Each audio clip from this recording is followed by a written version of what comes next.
Okej och välkomna hit till Arkivpärlor. Jag heter Shuko Lindgren och här dammar vi av gamla godingar som inte ska ligga under käppan utan njutas av, och idag är det biljettsläpp för Hankens årsfest någon gång från 1 och 2 som vi bussar på. Som vi ser så är det inte så mycket som har förändrats gällande formspråket. Hankens årsfest är som känt universums bästa. Varje år är det lite som med Noak och Arken att alla främst inte med.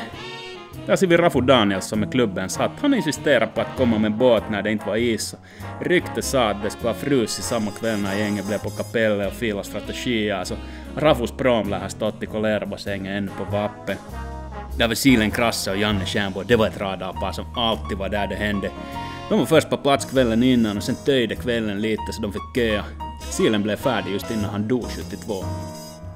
Där kommer Buren Köber. Hans farsa ägde kappeli av Andå så han mindade inte så mycket. Det ryktas att det var ett sent pokerspel.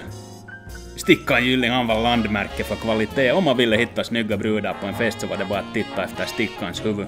Champagne nämnt var uttrycket på den tiden och det är nästan som man kan höra dem säga det. Det här var allt för Arkivpärlor den här gången. Jag heter Shuko Lindgren och vi hörs igen nästa vecka. Ha det riktigt fint. Moin.